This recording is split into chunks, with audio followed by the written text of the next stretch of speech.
And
that's been a month ago. So we, and I'll talk about in a minute. We've now brought urology to our Scotts Hill campus.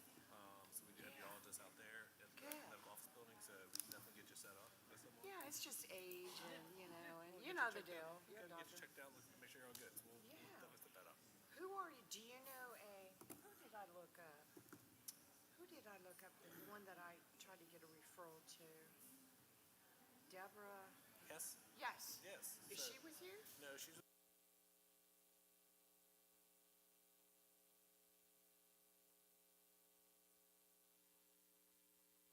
Health in Jacksonville. I was not impressed. Yeah. We'll talk. We're good. We're trying to come up. Yeah. Deb, Dr. Hess is great, but she's Good actually evening, everybody. Wilmington Health. So talk about that. Thank you all for being here.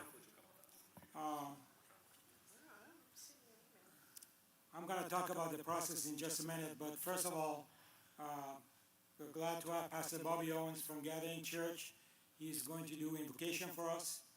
Pastor Bobby, you have the floor, please. Thank you.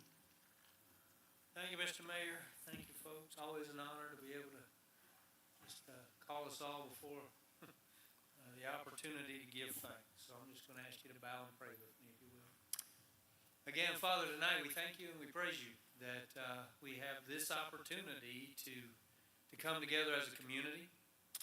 I know the town hall meeting is about information and the opportunity to share with one another. I love it that because you've given for us to be relational, to love you first and then to love each other second. Tonight we can get together and do that second thing. So God, help us as a community to have the love for one another, God, that you intend for us to. I thank you for Holly Ridge. I thank you for the town, the mayor, the council, all the staff and folks who make this community what it is that we might be able to live together and love together. I ask you to bless this meeting tonight and all these representatives from different things here in our area. Pray, God, that you just bless this time, and we pray it in Jesus' name. Amen. Amen. Please stand for the pledge.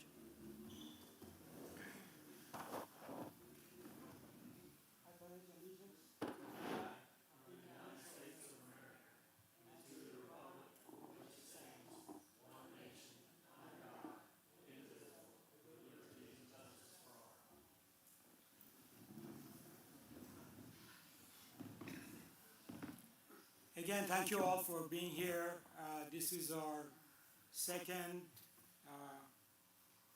annual town hall meeting. So we're gonna try to, obviously we have some guests, I'm gonna introduce everybody, but just letting you know there are, after we do all the presentations, we're gonna try to answer some questions. If you have questions, please, there are some questions card. Ken back there is gonna collect question card either during the call, during the presentation or now or after the presentation or whatever. We have allocated about 2 hours. We will try to answer all the questions, and if there are additional questions, some of us will stay around to answer questions. That is just to simplify the process, and we'll go from there. It's not quite as formal. Hopefully we can get through it. Let me do some introductions. First, I start from there, Commissioner Royce Bennett. He's the chairman of ONWASA, as well as a great friend of Holly Ridge. He is part of the commission, and he wasn't scheduled to be here, but he was kind enough to come and join us. So welcome. Mr. Grant Rush next to him. He's president of Novant, Scotts Hill Hospital. I've met with him, and we have talked about healthcare in Holly Ridge. So he's going to talk about their facilities and what their long-term plans are. Ms. Lee Burrows is here representing Congressman Murphy, and she's going to talk about all the things going on at the federal level that impacts Holly Ridge. On this side, we have Chairman Tim Foster, chair of the Onslaught County Commission, and again, he's very collaborative with Holly Ridge, and we have a lot of plans together. And Mr. Frankie Howard, CEO of ONWASA. He's going to tell us a little bit on WASA and what's going on and how he's going to help us. We have some of the town staff. We have our police chief. We have, by the way, let me just introduce our council members that are here. A couple of council members are on vacation. Councilman Greg Hines and Councilman Barton are here. The rest of them are off on vacation. But we have the town staff here, our police chief, our director of finance, Director of Planning, and of course our town manager and our public information officer who is doing the live stream. I also welcome those that are dialed in on live stream. Hopefully that will be beneficial for them. We'll see if they come up with any questions, or we can answer questions. So again, please fill out questions, and we want to answer everything. We want to answer any concerns, and I'll have a brief presentation on my side to talk a little bit about what's going on with Holly Ridge and what are our short-term and long-term plans. So with that, I would like to introduce, let's give a round of hands for our guests, please. They have taken time from their busy schedule, especially from commissioners who were in Raleigh just last night. And they made an effort to get here in time. So thank you for being here. our guests. And let's start with Ms. Lee Barrows, representing Congress Murphy, to say a few words.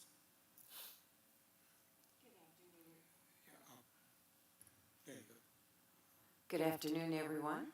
You think I would know how to use a mic, right? Congressman Dr. Greg Murphy is our congressman for the North Carolina 3rd District here in Eastern North Carolina. He's been our congressman since 2019 when he stepped in and filled the shoes of Walter B. Jones, who had passed away in February of 2019. So we've been very fortunate to have Dr. Murphy as our congressman. And he was very instrumental in the passage of H.R. 7148, which greatly benefited the town of Holly Ridge. That was the Consolidated Appropriations Act, which was signed into law by President Trump on February 3rd, 2026, finalizing full-year funding and completing the fiscal year 2026 budget process, which included enormous community development projects and defense funding wins for North Carolina's 3rd District. Let's talk about the impacts on Holly Ridge and the gains for Holly Ridge. Community Center funding fiscal year 2026 for Holly Ridge. Congressman Dr. Murphy secured $1.2 billion in federal funding for the town of Holly Ridge to expand the community center. This vital investment will accommodate the town's rapidly growing population by adding new meeting rooms, sports courts, and exercise facilities.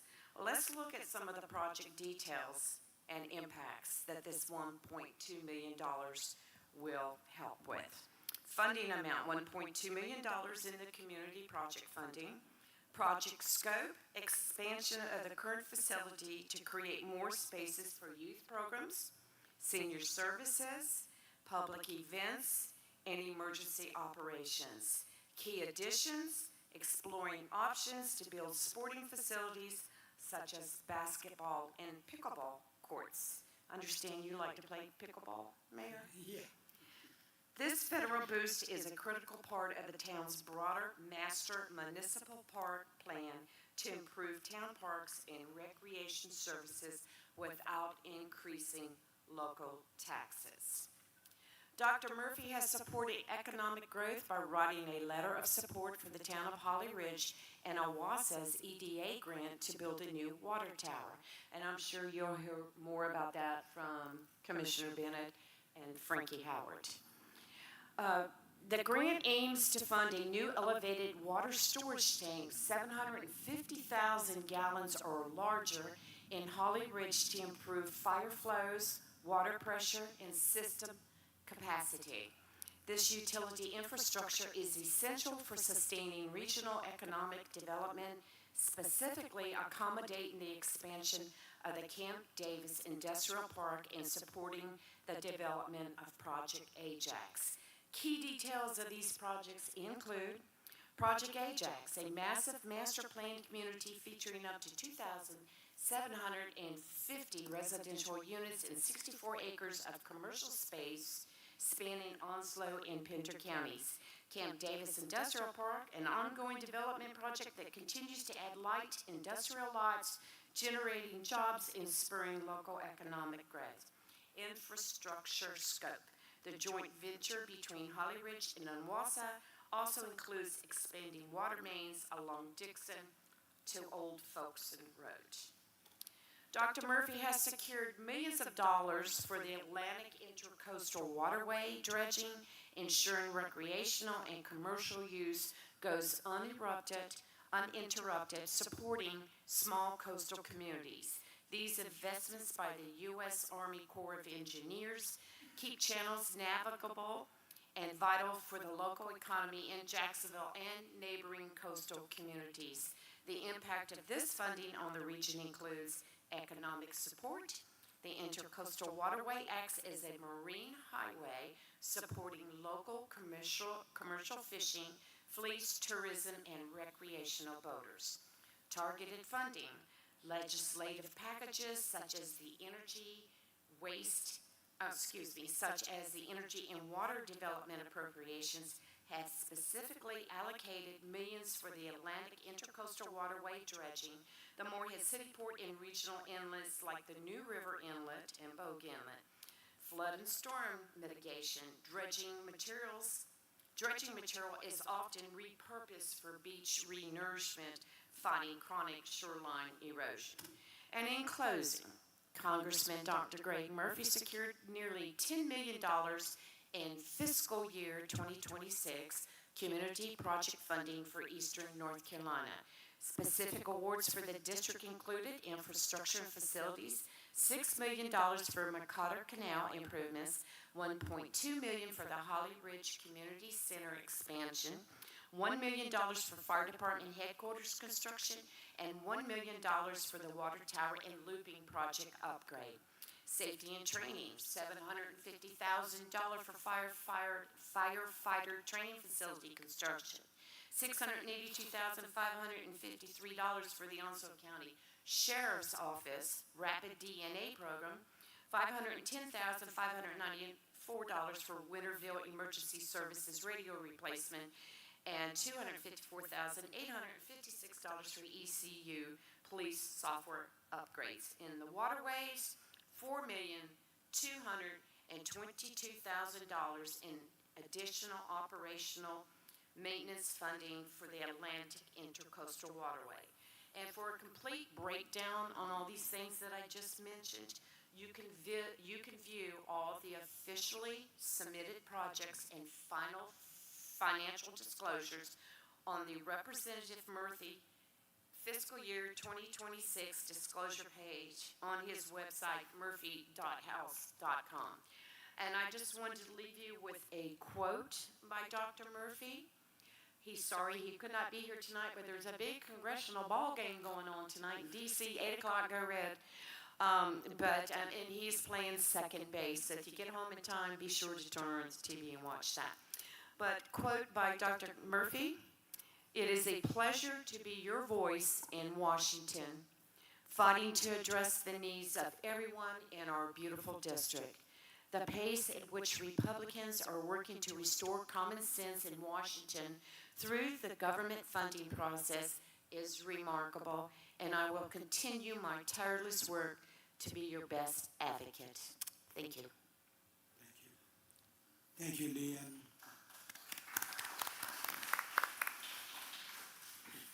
Congressman Murphy has visited us a couple of times, and he has offered to look at our future projects and see how we can work together to get additional funding.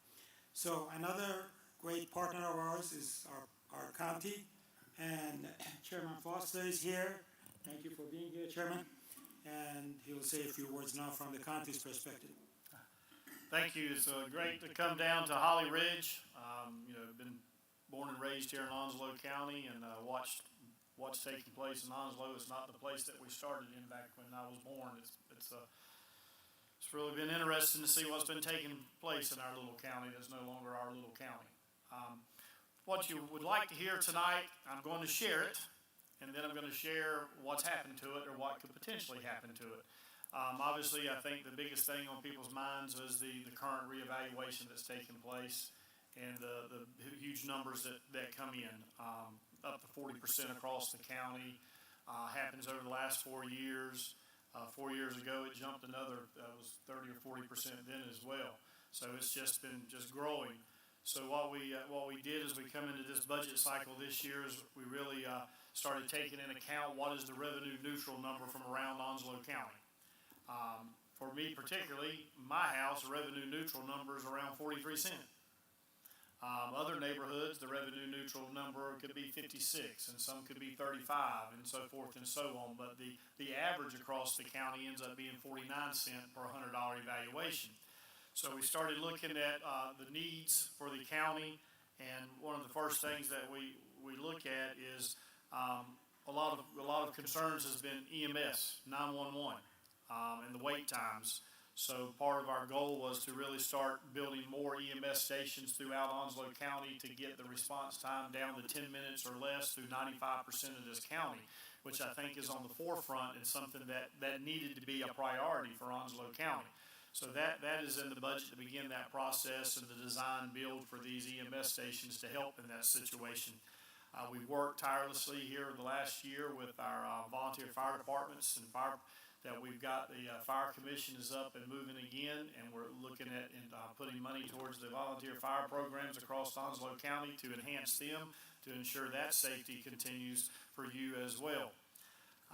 The sheriff's office, we've invested in the sheriff's office with some property and some construction to take care of some of the training for them. New vault for evidence. That evidence has to stick around for quite some time, for many, many years. So we want to update and get them a new system to hold on to the evidence across all the cases they've dealt with in the last many years. 86% of the budget that Onslow County faces is public safety, health and human services, and education. Those are the three things that really take up like I said, 86% of your budget. The other 14%, we had plans of looking at trying to expand the main library, looking to eventually start on an indoor recreation facility that Onslow County has never had. The little facility that they have used for years, I can tell you, was 1976, and I was 7 years old going over there to that little building for the recreation opportunities, and that's all we've had since 76. So we're trying to improve in the recreation and the parks areas as well. So as we built that with a lot of those items, we come to a reduction in the current tax rate down to 55 cents per $100, which is a 10.5-cent reduction in the current tax rate, which is 6 cents above the revenue neutral. And some of the things that we cannot control is the health benefits of the employees has gone up. The cost of doing business has gone up. So I think today the inflation rate hit around 4.2%. So that impacts everything that we're doing. So where we would love to maintain what we did last year, we know that those expenses are going to go up. So we have to plan for that. So we did plan for all that. The first presentation we had from our finance officer and our interim county manager was a 57-cent tax rate, and we told them, go back, we've got to go lower than that, and we brought it down to that 55. Well, if you're paying attention in Raleigh today, there was a vote that the moratorium passed the House, which had already gone through the Senate, and it'll be going to the governor's desk for signature or veto, and that is where we'll have to take this current reeval, put it on the shelf for a year, take the current budget or the budget that we have built for this coming year, it'll go to the shelf, and we'll go back to the old reeval, and that tax rate is that 65.5 cent per $100 evaluation. So we've already put the finance officer and the manager to work on that, knowing that we do not want to increase that 65.5, so we're going to have to go in and find the things that we need to cut. There's several new positions across the county, 4 in the detention center, 4 that we needed to put in place because of House bill and the Department of Social Services to take on the impact that the changes out of Raleigh that was placed on us to get that work done, including the expansion of Medicare. Instead of the Raleigh paying 50% on it, they're now going to pay 25%, and we're going to pick up that other 25%. Which when I asked our finance officer what that impact was, he said $1.5+ million to our budget. So that's coming in the next budget cycle. We've got to figure out where that's going to be. But I was asked a couple of weeks ago in a show, what is one thing that you would like for people to see or know that goes on with the commissioners? And I said I would like for people to be able to see the work that goes in. The things that take place trying to reduce that tax rate and bring that down. The trip we made to Raleigh last night and in today, we were able to meet with all of our representatives and our senator. We met with Representative Carson Smith, Representative Wyatt Gable, Representative Phil Shepard, and Senator Mike Lazar. Great conversations. They're up there working hard for Onslow County, and we understand that we weren't really interested in the moratorium, but that's there. And together with them, we want to work to find a way to change how we gain revenue in your local counties and municipalities and move away from the property tax rate. We talked about homestead for homes. We talked about a blended method of raising revenue for your counties and taking care of that. So I asked them that as they move forward this year into those work sessions and developing a new way of doing this, to include some of us. So it was lots of great conversation. There's going to be a whole lot of work over the next year to find a means to take the burden of financing counties off of the homeowner and find a means to spread that out. And we all know that sales tax is one of the most fair taxes that exists. So we're going to work hard on the budget that we need to adjust to meet the needs of Onslow County and Holly Ridge. And at the same time, we want to work diligently with our leadership in Raleigh to find a means that is going to be equal or make most economic sense for homeowners across the way. They always ask, how do you know how that impacts? I can tell you, I hear the stories of the fixed income. I understand. My mother's 86 years old. She built her house in 1965. She hasn't had any modifications to enhance its value. She did put a new roof on it a couple of times since 1965, and its value has increased quite a bit. So we understand how that impacts people. We want to really work here in the county, work here in Holly Ridge, and work with our leadership in Raleigh to find the means to really change and do something different that we all walk away from and still meet the needs of our communities. Thank you.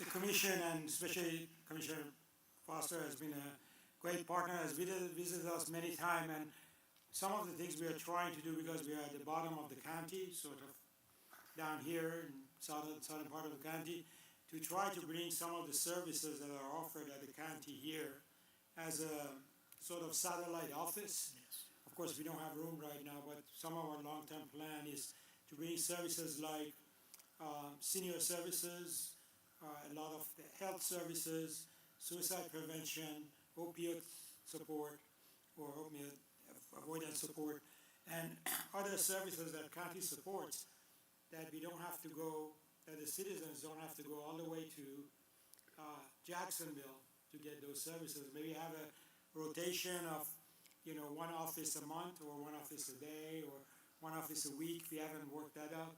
But it's a great partnership with the county to offer those services to our citizens here. And we, sorry, Mayor, but we also talking and working with ONWASA of maybe using some of their space to do that, because it's a little ride from Holly Ridge, North Carolina, over to Northwest Corridor Boulevard on 258. So if we can find some opportunities to limit what you have to do to go take care of some business, that in itself is going to be important if we can make that happen in an economic way, and utilizing services. Why duplicate services when we can all work together in the same office space, instead of having 3 or 4 different office spaces, when we can work together and continue to do the best we can to be good stewards of that tax dollar. Yeah, and great effort on the county side regarding EMS plan and strategic plan to support EMS. I'll talk about it when I do my presentation. So with that, we are going to go to Mr. Howard, CEO of ONWASA, to talk about ONWASA and Holly Ridge. Very good. Thank you. Of course, thank you, Mayor, for inviting me to be here. Can everybody hear me good with the mic? Do I need to readjust? You can't hear me? All right. I've been known to speak a little low, so I'm going to try to do my best to speak up. All right. I think I got some slides queued up, so here we go. So again, thank you, Mayor. Thank you, Heather, Town Manager, for having me here. Always good to work with our great partners here in Holly Ridge.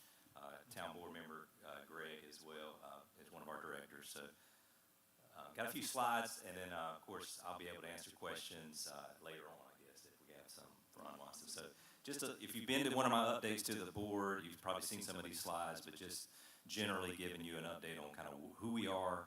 And I do have some project updates in here as well. But we are a government entity here that was formed in Onslow County by all the municipalities. As you can see here, we have the county, City of Jacksonville, Holly Ridge, Richland, Swansboro, North Topsail Beach. So they all came together. And in 2000, we were officially incorporated. So this year has actually been 26 years this year. So our board of directors currently are these 8 members here. As mentioned earlier, we got Royce Bennett, current chairman. He's here with us this evening. Our vice chair is Director Connor out of Richlands. Then we have Rick Grant, who is the mayor of North Topsail Beach. Wayne Herbert from Swansboro, Jerry Bittner, Jacksonville, Tony Paget, also from the county, and Bob Warden, Jacksonville, and again, as I mentioned, Greg Hines here in Holly Ridge, who is a great representative of the Holly Ridge community, has been on our board for many years, representing Holly Ridge. Something unique this year is 2 of these members are actually not elected officials any longer. As you recall, we came to the boards and we requested to change that dynamic to the board, so we actually have our 2 City of Jacksonville representatives are no longer elected officials on that board, so that is something new that is available to the municipalities when they appoint membership to our board. Currently, my leadership team looks like this, so just a real quick rundown here. Of course, just to introduce myself too officially, I've been with Onawassa 4 years now, believe it or not, time flies. 4 years with Onawassa. Prior to that, I was the county manager in Jones County for around 15 years before I came to this job. This is my executive team, my leadership team. I'm actually happy to have one of my key members of that team here with us this evening. Mr. Matthew Paget is a local here in town, Holly Ridge, so he's a big asset to Onawassa and Holly Ridge. So thank you for being here. I'll point all my tough questions to Matt later on, if he sticks around. Just a few of the statistics that we like to share. This is a slide that you can find on our website too and in our budget documents. Just Onawassa by the numbers, just to kind of show kind of what we do every year. These are annual numbers for the most part. So the top number there is our annual drinking water capacity in gallons. So that equates to 11.7 million gallons per day. So on average, we pumped 10.5 million gallons per day last year. And on the wastewater side, we can treat 6.17 million gallons per day, and we treated about 2.87 million gallons of that capacity last year. And then you can kind of go through there and see some of the other highlights. Current number of water accounts is one we talk about a lot, 60,792. And I'll talk about that a little bit later on. That's up about 1,400 from last year. All right. This is our service area across the county. So you can see it's a little bit of a challenge because we're a little bit disjointed in the county. All the hashed out areas are not our service areas. So a big chunk of that, of course, is the base between here and Jacksonville. And, of course, the city of Jacksonville has their own water and sewer system that they still maintain. Although they're on our board, they have their own jurisdiction. So you can see our areas that we have to serve throughout the county.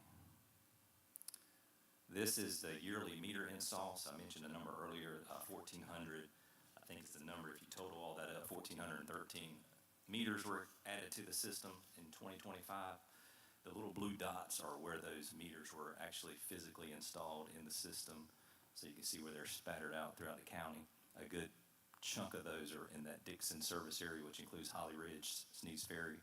So it's a big concentration of additional customers coming in this region.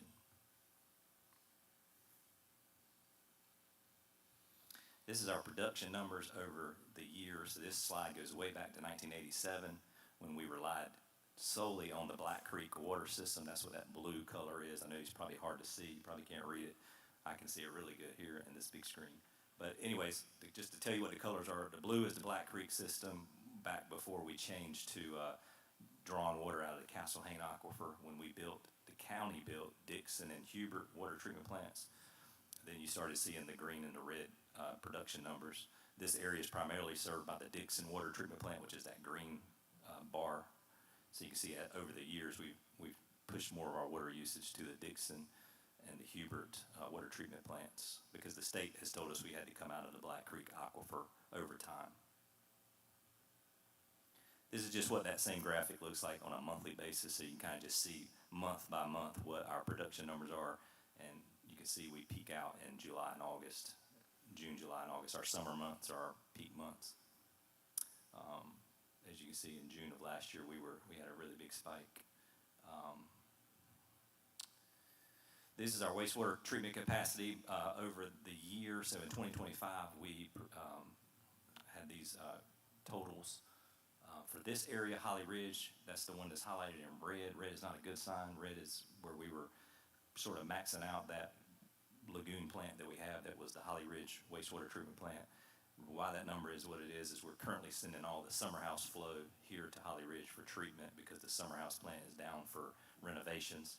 So you take Summer House out of that number, it's down to 71%, and Summer House alone is operating about 47% just on those numbers. What we're doing is we're looking to expand the southeast plant, which are the last two numbers, which serves the greater Sneads Ferry area, and ultimately all the flow from here will have the ability to go to those two plants. This just gives you a little bit of a visual of where our water comes from the county. So we operate 35 wells throughout the county. Each one of those blue dots is a well. So I mentioned Hubert Water Treatment Plant, Dixon Water Treatment Plant. That's what the WTP is right there next to that tower symbol for Dixon. Dixon has 10 Castle Hayne wells. We're adding 2 more of those as we speak. In fact, we just bid out the raw water line to connect those 2 wells into our system. It's a very competitive bid. I've never seen that many contractors interested in a project. At one time, I think we had 13 bids for that particular project, and they range from $600,000 to $1.1 million for that particular project. So I hope that's a good sign for projects in the future and competitiveness of projects that we put out for bid. And it looks like we will be able to award that to a local contractor from the Jacksonville area who we've done work with before. Speaking of projects, just real specific to the area, this is our Summer House wastewater treatment plant. So that's just a visual of that facility as you're facing the roadway. We're making some improvements out there to expand or to fix the capacity. It's currently operating at half capacity. We'd like to double or get it back to its original operating capacity. So these are some pictures of what's going on out there. So that's some of the developments. We did a new UV chamber, disinfectant chamber, and that's the finished product for the UV chamber with the shelter over it. In the background, I think you can see the new MBR tanks that went in. That's what this picture is. Okay, the plant is behind this. So that's the new Kubota membrane plant that is in place. That is hopefully going to get turned on here in the next few months to begin transitioning that plant back online. And then we'll go to phase 2, which is where we'll renovate the other half of the plant and take it back to its original capacity of 400,000 gallons per day. It's currently operating at about 200,000 gallons per day. And another project for the southeast service area is the wastewater force main and pump station that will carry flow from the Holly Ridge Lagoon plant over to Summer House and then ultimately over to Sneads Ferry at the Southeast Regional Plant, which is where we're expanding. We're working with TA11 to do a design build expansion for that plant. But as you can see, we'll just be interconnecting all the sewer collection systems so that we'll have abilities to serve either at the Summer House plant or over at the Sneads Ferry plant.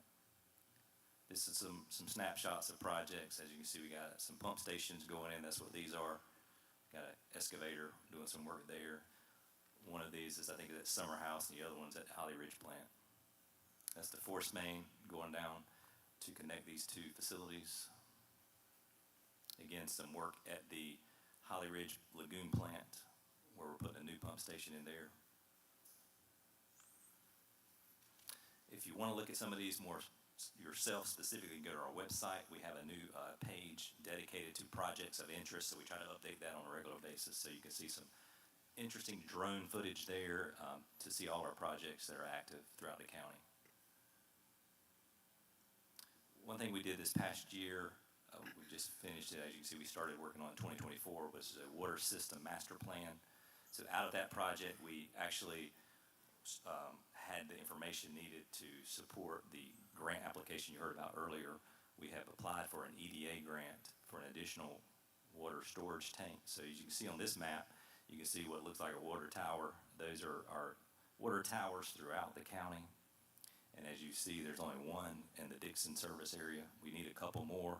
One of those we hope to have right here across the street in our partnership project with the town of Holly Ridge.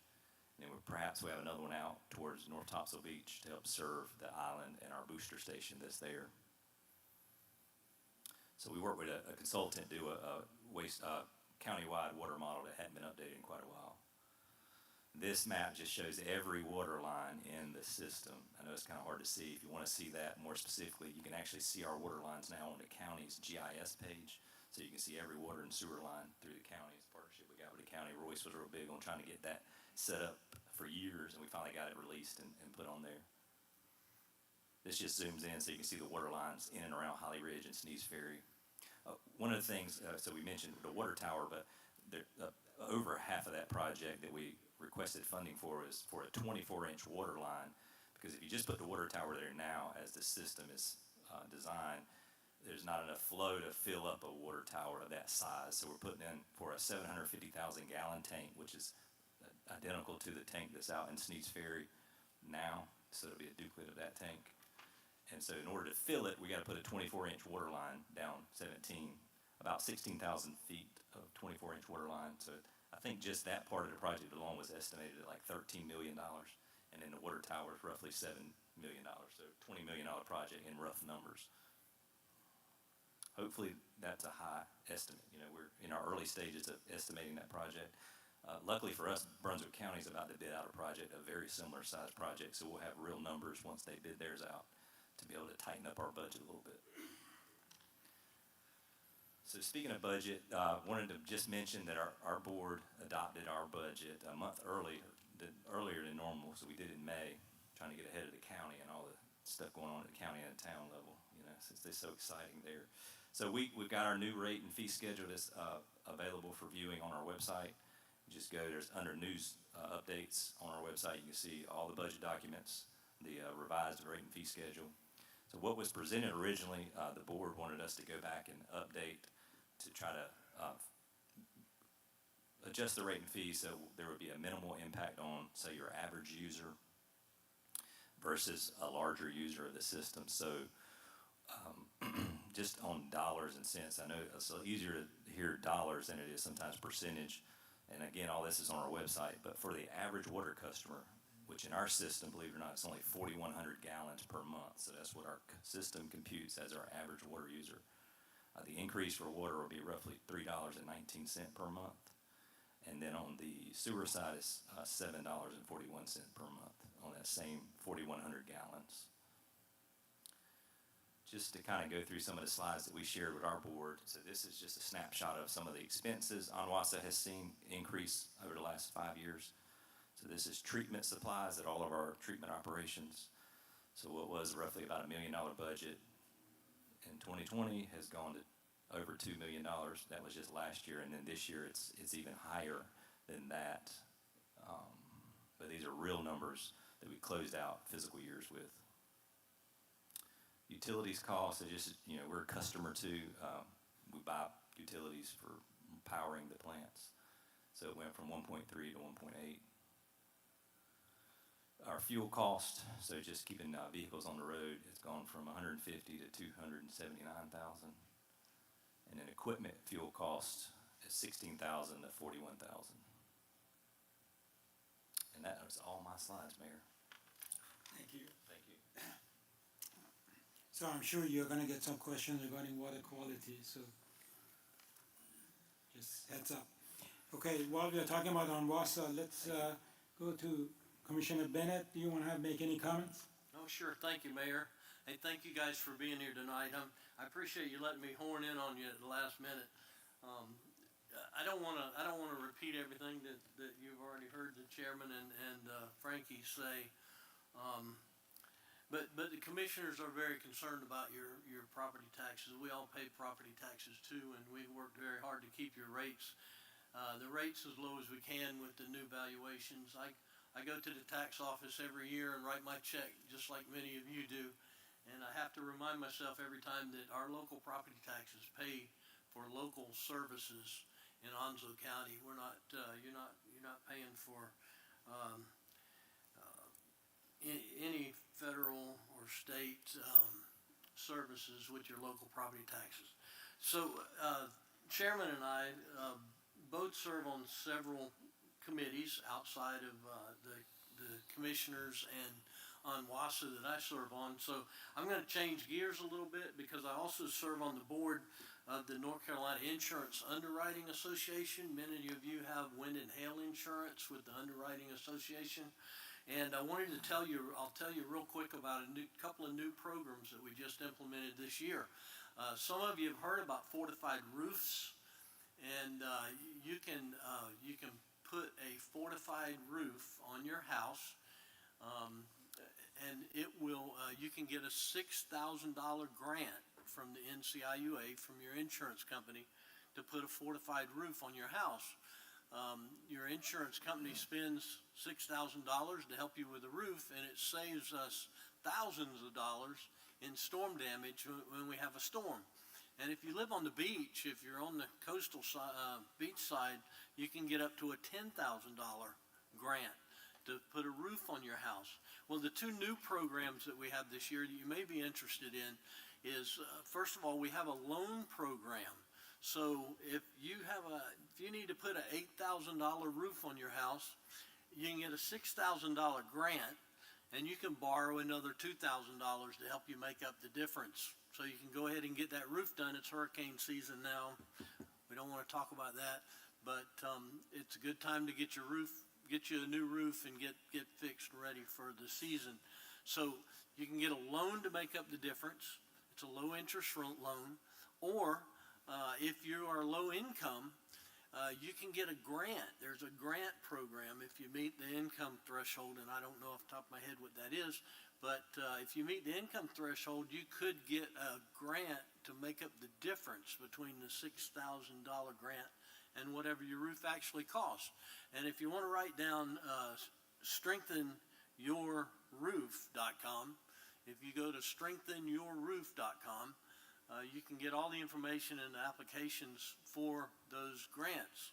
So I'd encourage you, if you got a roof that's running 10 or 15 years old, maybe now's a good time to get a fortified roof and get a grant to pay for it. And I really came to kind of support Frankie, but he doesn't need anything from me, so I'm going to give up here and let y'all go ahead. If I have questions, I'll be happy to answer them. Thank you. Thank you, Commissioner. As you know, one of the major concerns of Hollywood residents is healthcare and healthcare facilities. So we are fortunate to have Mr. Grant Rush, President of Novant Health, Scott Hills Medical Center. I was honored to be part of the ribbon cutting. It's a beautiful facility, but talking to the President of Novant and also Mr. Rush, I wanted to focus on, what we need here in the near future about medical support. So Mr. Rush is going to talk about the hospital as well as future plans in Holly Ridge. Thank you, Mayor. Hello tonight. My name is Grant Rush. I'm the president for our Scottsville Medical Center, and like Mayor mentioned, I'm going to spend a couple minutes talking about our exciting new medical center. And I know you guys have many questions around water quality, so I'm going to get through it quickly so you guys can ask those.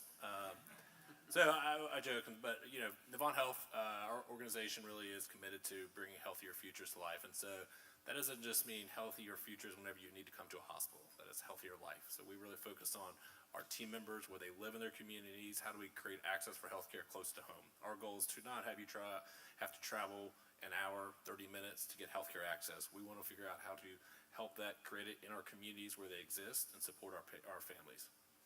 So we are not really new to our Scottsdale region. We opened up an outpatient surgery center almost 20 years ago. So that allows access to low-cost outpatient surgeries right here in Scottsdale. Then about a decade ago, we opened up our freestanding emergency room. So that allowed us to have emergent access, so level above urgent care, so you can get access to physicians, APPs, get treated, hopefully get discharged, but many patients needed to be admitted. They needed to stay overnight. They needed to be seen specialists further. And so we've now, which I'll highlight here, is talked about having a full hospital in this region to help support that. So the other thing before we talk about the hospital, though, is in December of 2024, we opened up our Scottsdale Medical Plaza. So this is another huge initiative by Novant, where we want to continue growing with this community here, is getting access, creating access for primary care physicians, having oncology visits. Our patients with cancer should not have to travel 30, 45 minutes to get care. We want to bring that to the community. So having cardiologists, having general surgeons, bringing those specialists that we see for your routine care that needs to be provided, bring it to the communities. We have world-class physicians that live in Wilmington, but we want to continue building that and have world-class physicians that live here in the Holly Ridge community. So in June 16th, so next Tuesday, so got a lot going on right now, we are opening up our Scotts Hill Medical Center. It is a world-class facility that we are very, very proud of. And I'm going to talk with you in a minute, but we want to invite everyone to have the opportunity to come and see that facility this weekend. So this is a little bit older photo, but you can kind of see what we've designed here. And so it really is trying to have a full medical campus. So on the left there, you can see the ambulatory surgery center. On the right is our fully open medical plaza. So that was where you get your outpatient visits and screenings. And then you can see kind of right in the center there is our Scotts Hill Medical Center. And so I'm going to talk through kind of what that looks like. Lost a little bit there in the transition, but I can talk through it. So it's 80 beds. So 80 beds for this facility, 8 of which are be critical care. So that's going to be support our most critical care patients.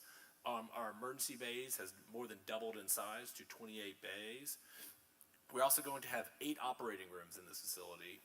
Along with 8 operating rooms, we're going to have 2 gastroenterology suites. So that's for if you need to have colonoscopies or bronchoscopies for your lungs, we'll be able to offer those services there.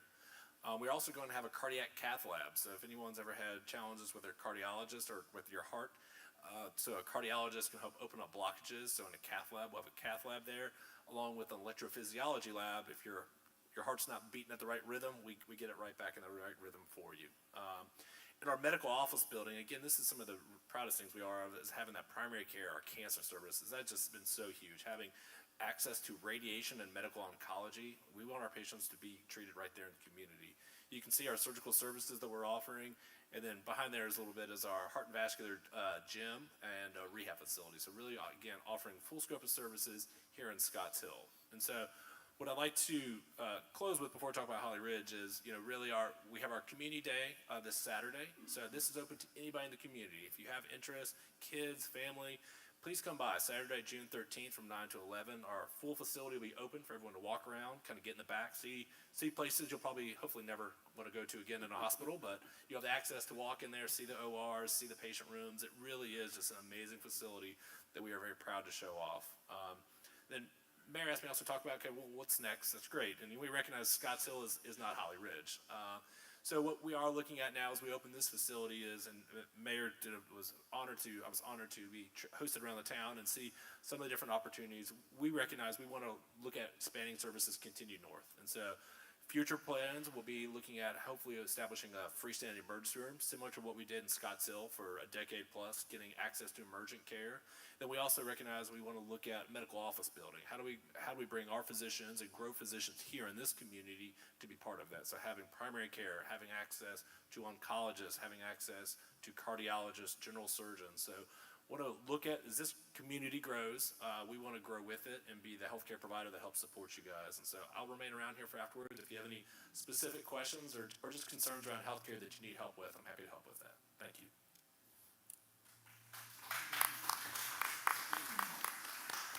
It is a beautiful facility if you go see it. We also had at the state level, we were supposed to have Senator Lazara and Representative Smith here. Unfortunately, as you know, based on what's going on with the budget and reevaluation, they are unable to come. But at some point in the future, we'll have our state representatives here to be able to, answer questions at the state level. What are the things going on that impact Holly Ridge? So if you bear with me, I just want to go over some slides, talk a little bit before I want to try to go quickly so we can get to your questions. So some of you know the players here, our council members, as well as our department directors, volunteer fire department. Chief Longo back there is also on our council, and Chief Hardison that is in Turkey Creek. And of course, our goal is for the citizen to be able to reach any of the people that you see here. These slides will be available for you to do. So I want to start sort of backward and say, what are the general concerns that I've heard?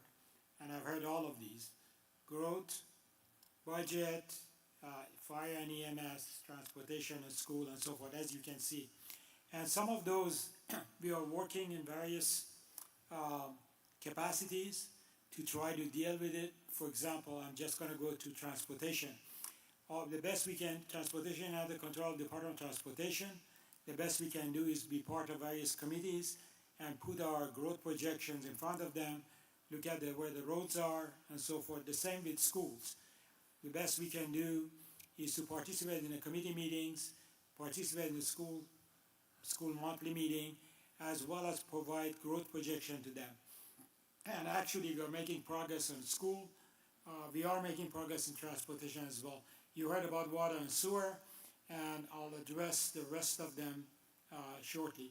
But the main issue, as I've heard, is lack of commercial services, and of course, medical services, which Mr. Rush talked about. And hopefully, some of these things take a long time. For example, having an emergency room, which we have talked, emergency services, it takes proper land, negotiations, long-term plan, a strategic plan, budget plan in their budget to be able to build it. Then it takes 12, 20, 24, 48 months to build a facility. So it's not quite that we can just have an emergency room. So we'll talk about some of that. But our whole goal with the city of Holly Ridge is our strategic plan that we developed a year ago. And that is our sort of North Star, trying to look at our mission, our vision, focus areas, and each of them have objectives and initiatives. And we worked with the council to come up with some initiatives that are going to be, some of them are shorter time than others, but we are making progress. Out of the 23 initiatives that we developed, we have 6 completed, and all of those are available online, and you can look at them, and we were happy to answer any questions. And there are some that hasn't started, but this is a living plan. The strategic plan is a living plan. So we update it every 6 to 12 months. We already have new proposed initiatives. Again, all of those can be briefed to you at a later date. All right, so if everything goes well, based on our natural growth and the annexation that we have, we not only increase our population, but we also increase our economy. This chart sort of shows at a very high level what we expect in 2033. I know that's a long time away, but we are looking at that because that is the metrics that we need to talk to various entities in terms of having more services here, having more facilities here, work with the Department of Transportation, and work with the school system. So as you can see, if we are successful in building the industrial park, it will have roughly about 2,700 to 3,000 jobs, and those jobs will have housing that's called workforce housing that we plan to have, and those houses are going to, probably the first one is going to be sometime in 2028 and goes forward to 2033, 2034. And workforce housing, based on the definition, is between $250,000 to $450,000. Okay, and it's a gradual development. It's not a one-time development that impacts transportation, impacts the schools, impacts the services that we need in town. So all of those have to be planned. Nothing is going to happen immediately. The industrial park, we are planning to have 70 light industrial units, as I mentioned, employing about 2,700 to 3,000 jobs, and that increases our economy, the town's economy, based on the projection of Jacksonville Economic Development, from $600 million, which is our current economy size, to about $2 billion. That's a significant change over the next 8 years. It's sort of scary as a leadership in the town, but we need to plan for it. That planning for schools, planning for infrastructure, planning for facilities for the town and citizens to have here. So again, some of these are available. Some of the median household prices are going to change, obviously, due to increased prices, as well as different types of houses that are being built. Right now, our budget is about $10 million. It probably would increase over the next 5 to 8 years. The biggest portfolio we have, and this was very controversial, was the whole annexation in what we call Project Ajax. There were a lot of opposition to it, but the council voted to go forward. That is also the housing that we had planned for the workforce that's going to be in the industrial park, as I mentioned, 70 light industrial units. Now, it takes years to get there, and it's not gonna be, immediate. Right now, the county, and Chairman knows this, there are 12,000 unit shortage of workforce housing, and at the state level, we have nearly 800,000 units shortage of workforce housing. Now, I say something regarding the leadership in North Carolina has mentioned to me, is that North Carolina is the #1 state in attracting light businesses, distribution centers, data centers, and so forth. Okay, and they are coming to North Carolina from various areas. We are also #8. Holly Ridge is #8 in terms of growth in the state. So there's a lot of interest in Holly Ridge. I know that's a two-edged sword. Some people don't like growth, some people like growth, but that is a natural growth of this area. The county is also going through the same thing. There's huge growth in Onslow County because Eastern Carolina, especially on the coast, is very popular with the movement, right? Correct? Yes. So, so when we talked about the development, there were public hearings, there were council vote, again, there were a lot of controversy here. But now that this is an 8-year project, but one of the important things that has happened by this annexation is we are working with the school system, and school system has problems at elementary, middle school, and high school. Actually, in Project Ajax, there's a 30-acre lot that I've allocated to build the elementary school. That project is behind by 1 year. The site is shovel ready, but the idea is the school takes about 18 to 24 months to build. They have moved the date to next April, to start building the school. Now, I bet you as soon as the school is built, they find out the schools are crowded, just like what happened in Source City and other schools. So this will continue. School leadership, working with the county, get the budget. 37% of county budget is spent on education, and major part of it goes to the school system. So that's continuous challenge, and it's going to continue being a challenge. In this map, you see that green area. We are planning to have, as a part of this growth, a 400-acre area that's going to be a national park for citizens of Holly Ridge. Okay, so budget and taxes. You have heard a lot about budget. There's been a lot going on with budget. 12 counties and all the municipalities have the same challenge. What do we do with this revaluation? So I guess it was yesterday that was approved. Today it was approved, and it went for the governor. We don't know if the governor is going to veto it or approve it, but now Bill 889 is approved. That means the revaluation is delayed by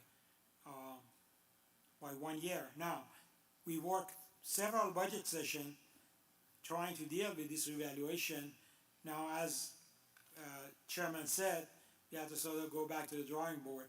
We have a budget public hearing meeting next Wednesday, next Tuesday, the 16th. The county is going to have their public hearing on the 15th. You're welcome to go there, but you're also welcome to come to our hearing. So we had a couple of options, but based on everything that's happening, we have to redo some of the work, and council is going to go back to work. So, Chairman talked about EMS. EMS is a major problem. I hear that all the time from citizens that EMS is a problem, and EMS is a problem across the county as well as here.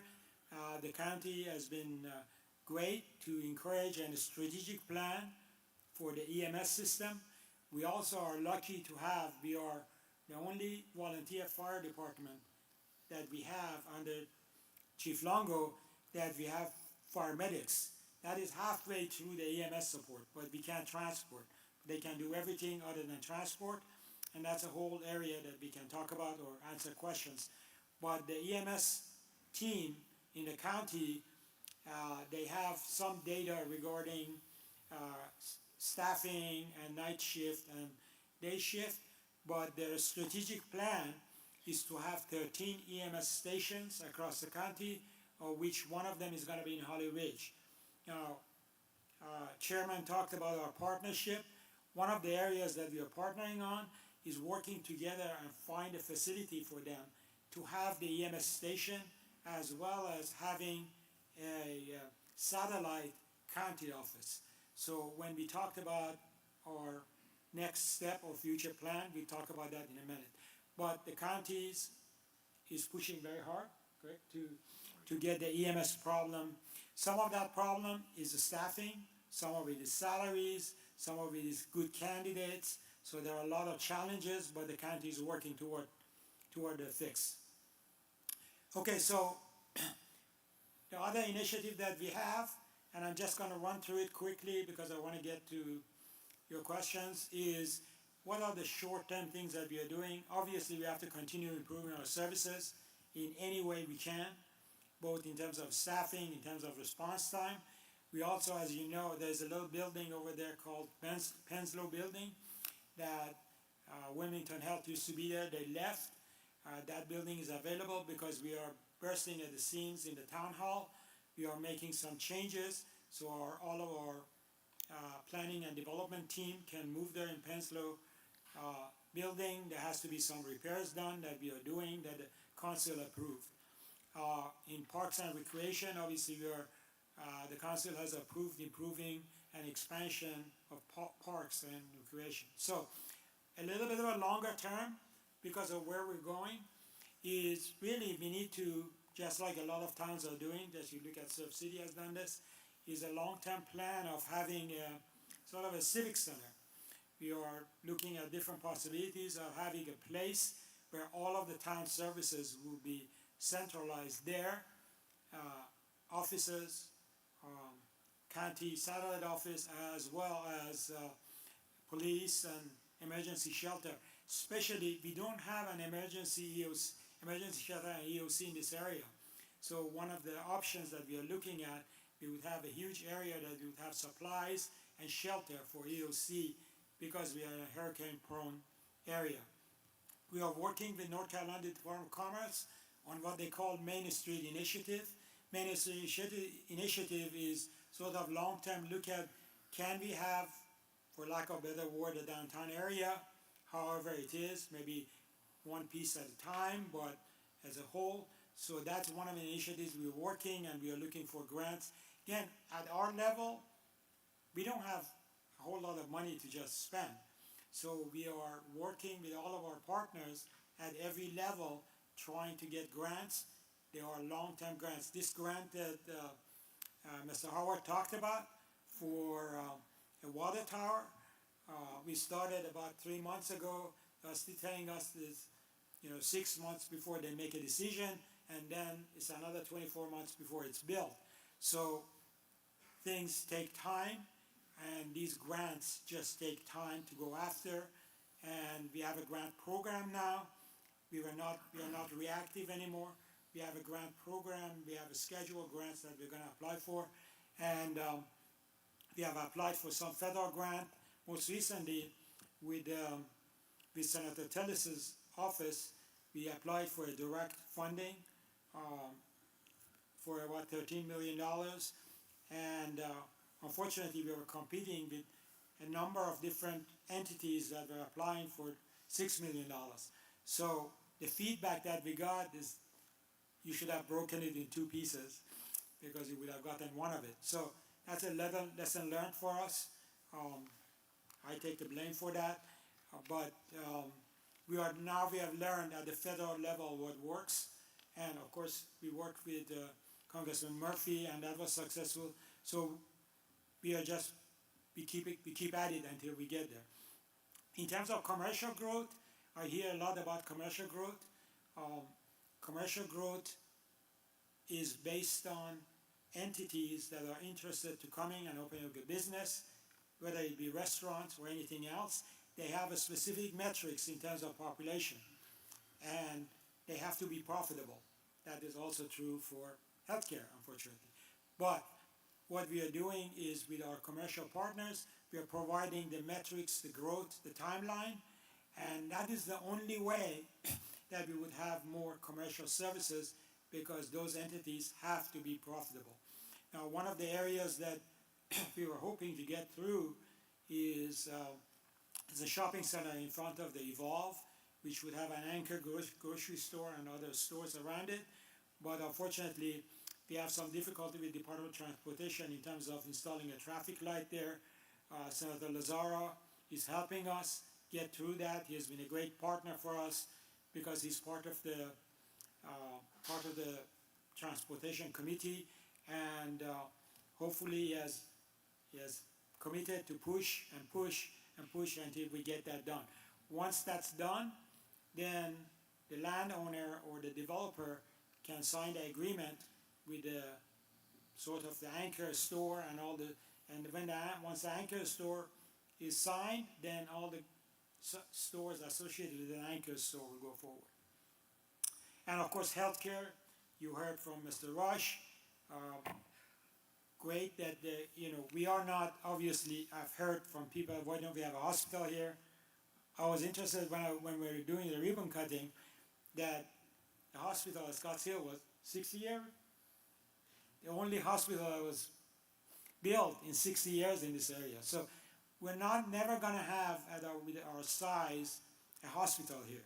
The nearest hospital is going to be Scotts Hill or UNC Hospital in Jacksonville. So we probably are more suitable for a smaller, I think Mr. Rush called it micro-hospital, a smaller version of the medical center, maybe with a few beds and emergency care and doctor's care and specialty care. So all of those things are going long term.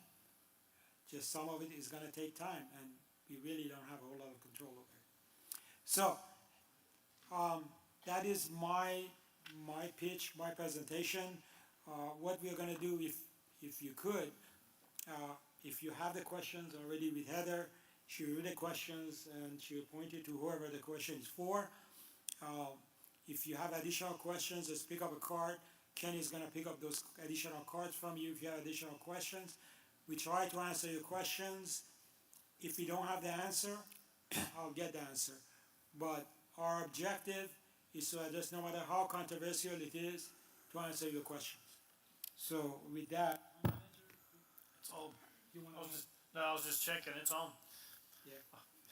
It is, No, just that I didn't say this earlier. I appreciate the fact that everybody's come out tonight for this. This sometimes can be kind of mundane, hearing numbers and listening to it. But it's great that everybody's out here because down the road, Dixon High School, class of 26, is getting ready to walk across the stage. And I think that's important to say as we're getting ready to get into some questions.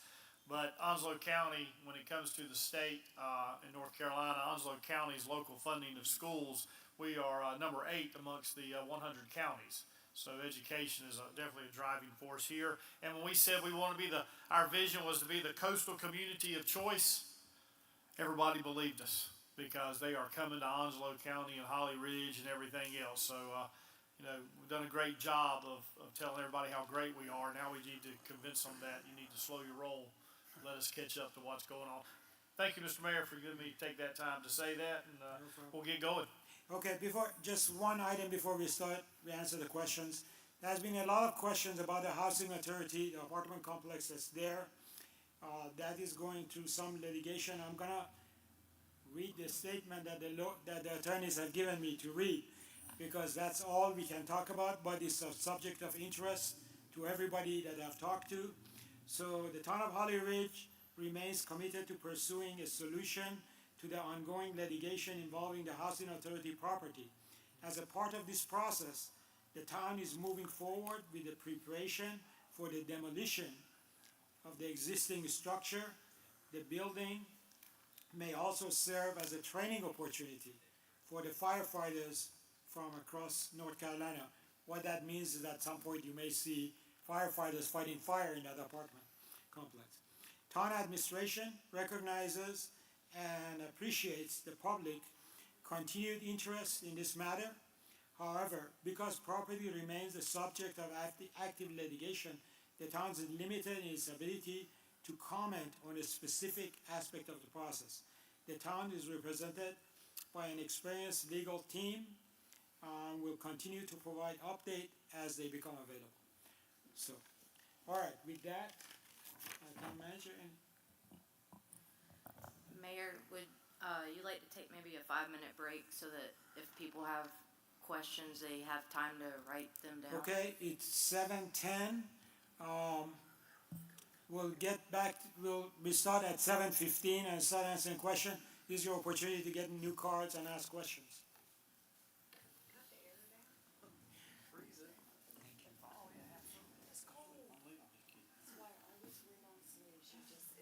Thank you.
Okay, please have a seat.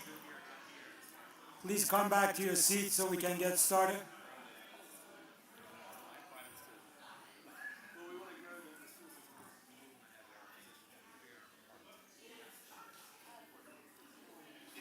Quit wasting time, Royce. Get out here. Sit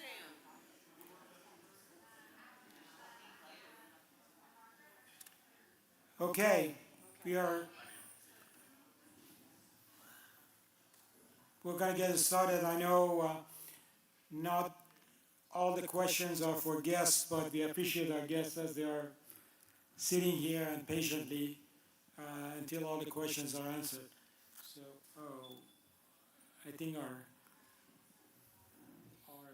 town manager is gonna come right back. So,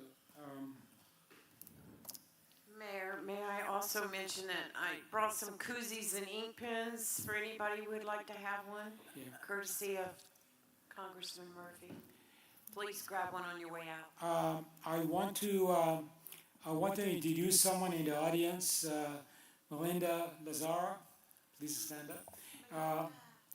Melinda is Senator Lazara's wife, of course, and she has been great supporter, obviously, of Senator Lazara, and she has offered that if you have any questions for Senator Lazara, that because she's in a direct text communication with the senator, please put your questions in, and she will get the answers right away for you before you leave, because I think it's past his work time. Now he's waiting for your questions, right? I guess I can't do the same thing with Representative Smith because his wife's not here. But anyway, thank you, Melinda, for coming all the way from Jacksonville. And again, Senator Lazara is great friend of Holly Ridge, and he's been very supportive of us. So with that, Heather, could you read the first question? And tell me who is this for? So this first one is for the county. When will the county give Turkey Creek or Holly Ridge an ambulance? Where's he at? We were actually just over there talking about that, and had to call on Chief Longo. I had to tell him to change hats real quick to help me get the answer there. So I hope that the chief was able to help get that. That we know that you have the medics, and Chief, if you feel like coming up and helping me with this, I'd appreciate it. Chief, the mic is open for you. We would love to be able to get that ambulance in here and put those medics on it, but we have to have a contract through Onslow, and then this is where I'm gonna let Chief Longo come in here with the explanation of how that has to transpire, because I was struggling with it. Knew the answer, but I was lost of what the terminology was, and Chief was next to me. As the Chief, I need you to help me right now. Good. Hey, it's great to see everybody. Get close to Mike. Thank you all for coming out. Chief Longo, there's also a follow-up that kind of goes hand in hand. That one is also for the county, but it involves ambulance. It says, at what point will the county fund a driver for the ambulance already in the area? So they go hand in hand. Okay, so there's a lot of options on how to staff an ambulance. Years ago, we did petition with the county to have an ambulance moved here to town. So what that took from the department is we offered a space, a truck bay to the county, and an office for the medics to work out of. So that's presently what you have. So essentially, you do have a satellite EMS station here, but we are at the mercy of the county staffing that ambulance. So currently, you do have an ambulance sitting across the street, but with the staffing shortages and the demands in busier areas, we don't have the staff in the county to run that ambulance out of Holly Ridge. So until the staffing element of the EMS service is ironed out and grows to catch back up, that's kind of where we sit right now, and that's kind of what implemented the initiation of our fire medic program here in town, just to kind of help with that shortage and offer that ALS treatment and intervention options here in town for our citizens. So, but again, we are at the mercy of the county to transport these patients. Chief, can you talk a little bit about the paramedic program? I think that's a unique because we are the only ones that have that. So, It is very unique, and it did take a lot of support from the town.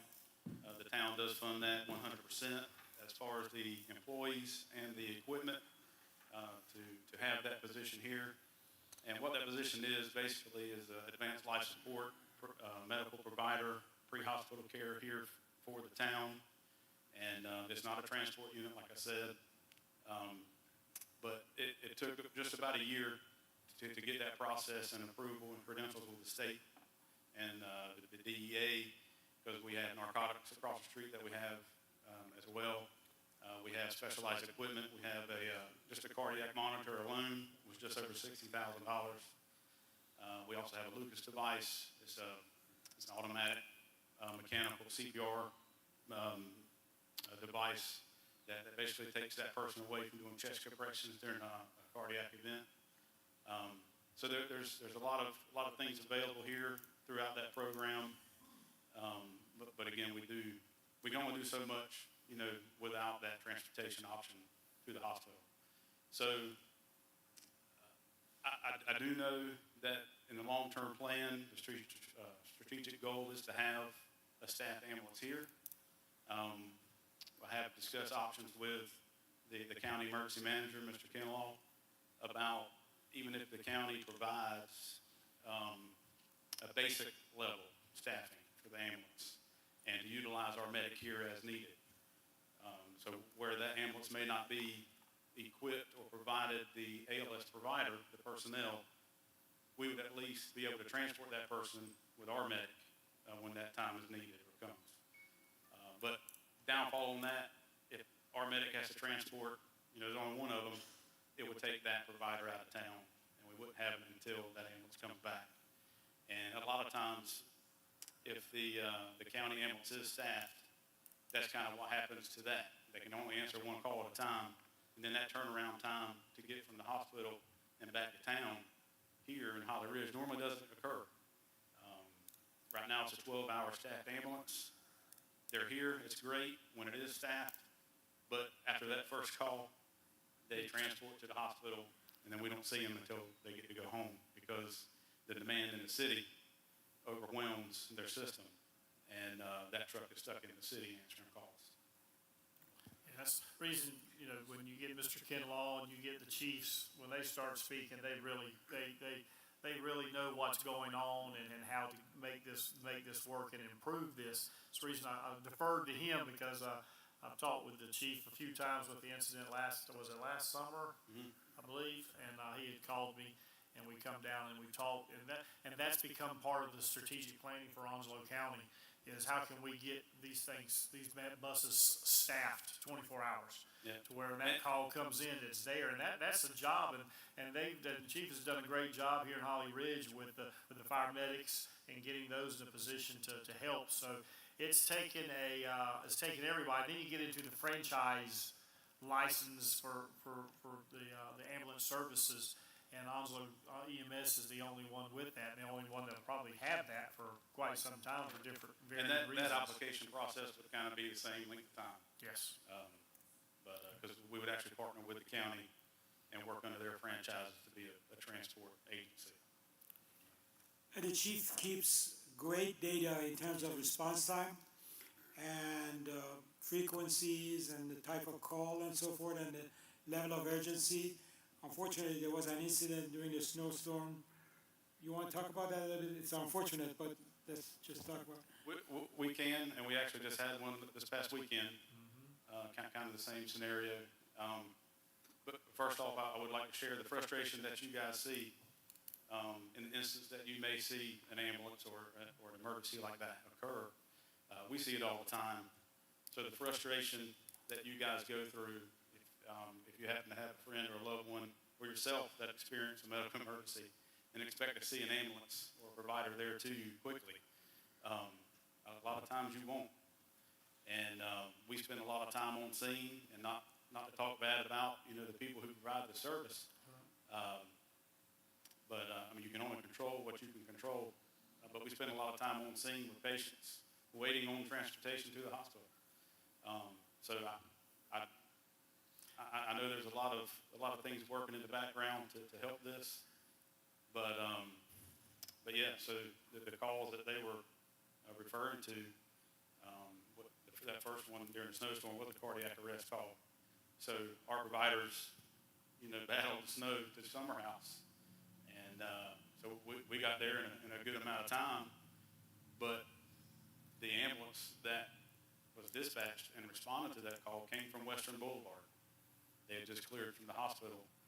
So the normal drive time should be unacceptable from the city to provide that care. And then you add on the elements of the weather. So we went through many rounds of CPR and efforts to save that man's life, but I don't know. And one of the things that we've implemented is the mobile integrated health, and we're sending for the non-emergency. I don't know if there's one when you're calling 911, the person's making the phone call doesn't consider it non-emergency, but we're trying to get into the position where the mobile integrated health are able to respond to folks that doesn't need that ambulance type service and care and transport, that we don't take that one off the road dealing with that incident. So we're able to send a car basically to the residents so they take care of what's going on there. Because if not, we have to send that ambulance there, and it's now out of the call. They get there determined, well, we don't need to be here for this. We need to be elsewhere. And the unfortunate thing is when we do, you get a call here, and they've ended up transporting already.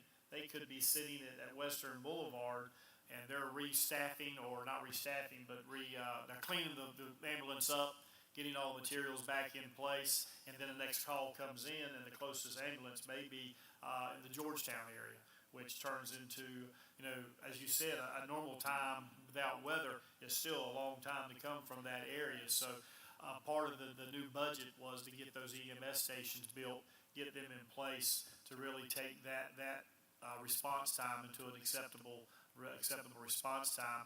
And just recently, or in the last year, we've started working more with Camp Lejeune, that a lot of their ambulances, when called, will come off base and provide services through that. So, I live out in the southwest area and called 911, and when they pulled into the driveway, I had to do a double take because it wasn't a white Onslow County EMS, it was a red Camp Lejeune ambulance. And I was like, wow.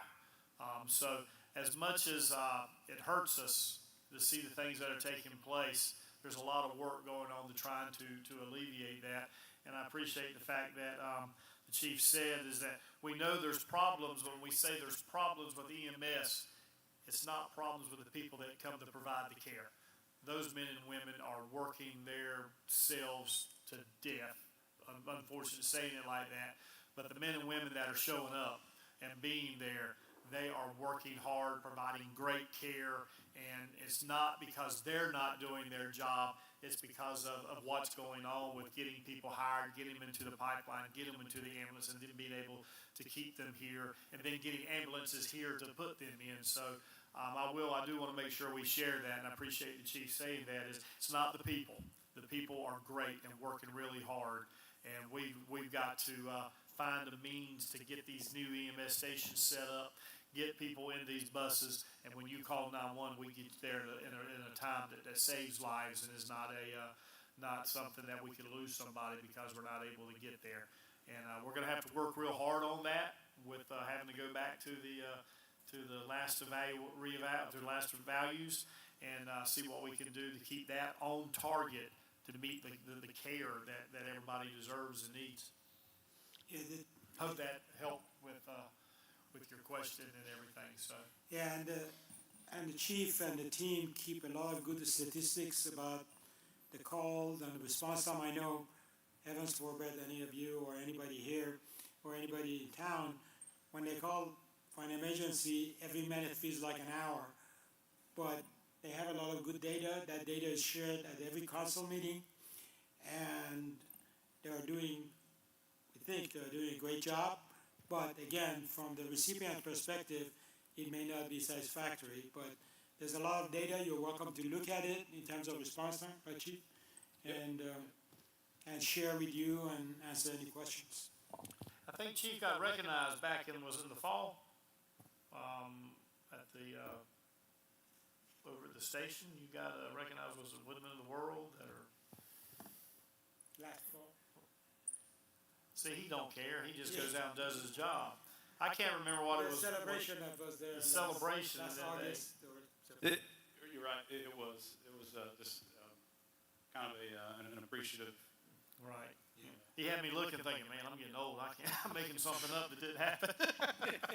But no, thank you, Chief. I will say real quickly, I mean, a lot of this discussion and things talking about, you know, the town growing, a lot of it can be exciting, but it is overwhelming. I just hope, you know, hearing these issues that we're all talking about and the questions that you guys have, it is exciting to me to hear that, you know, we're not the only ones that know that there's a need or concerns at the same time as we grow. I just hope we take that time, you know, to grow with the growth as far as supporting it. But again, thanks everybody for coming and the questions you guys had. Thanks, Chief. Yep, I'm sorry. Just one, definitely, there's one thing about knowing what the problem is and not doing anything about it. But when you know what the problem is, we hope Chief's all right over there. When you know what the problem is and you're doing something about it, then you're heading in the right direction. If you ignore it, then that's a problem. So a lot of work's going into to fix that problem. So just one comment, I look in the audience and we have Ms. Control over there, that she's the nominee to be a commissioner the next session, so you see what you're gonna be dealing with, right? Yeah, hopefully you'll be successful in your November competition. So please raise your hands, everybody. Come on to be recognized. There you go. Our future commissioner. All right. Yes, Heather, question for whom? Okay, this says for the mayor, but it may be more for finance. We have two. What is the revenue neutral tax rate for Holly Ridge? Chuck.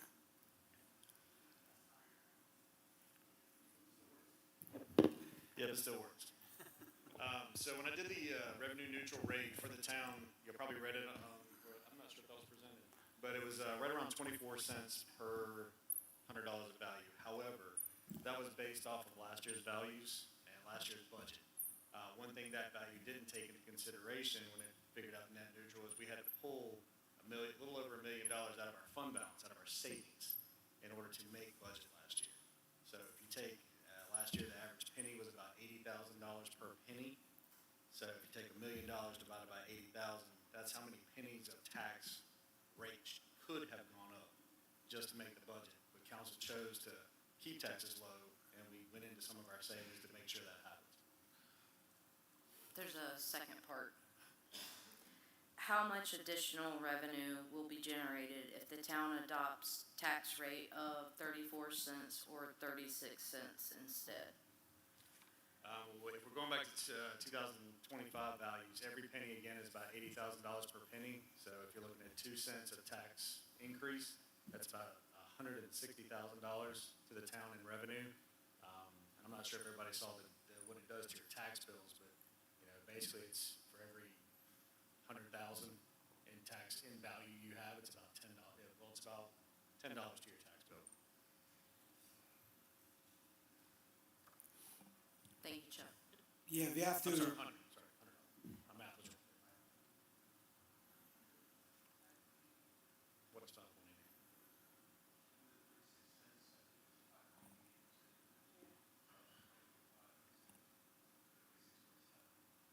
Oh, as far as the.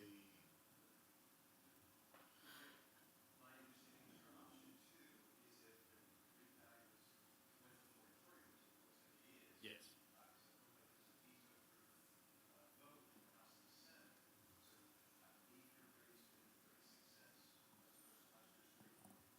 Yes, so last year, that's what we proposed, and the reason for that is because we were also trying to figure out, there was more in play as far as just the rate. Part of what the state is considering is things that they could put as far as restrictions on the municipalities or the counties as well.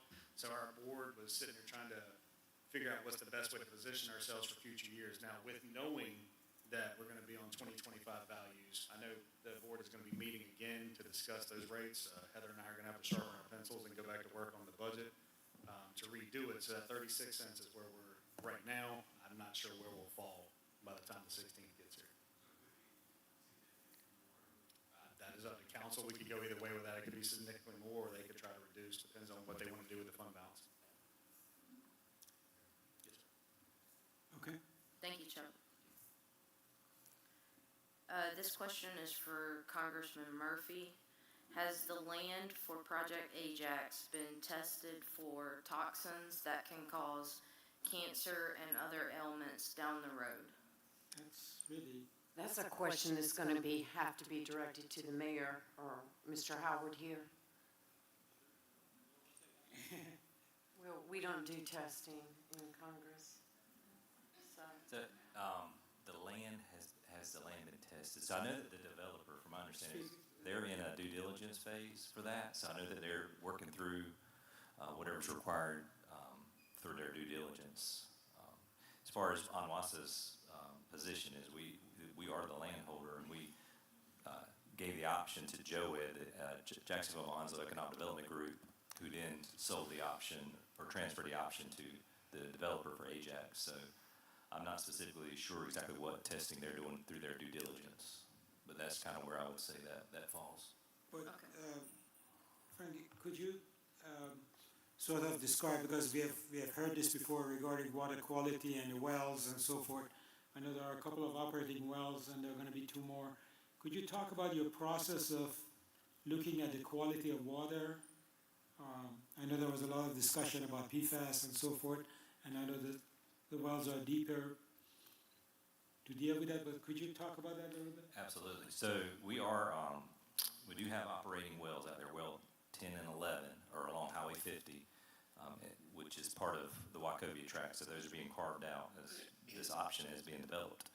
A couple years ago, we were told about some PFAS on base that they had discovered in a superficial aquifer, so a shallow aquifer on base.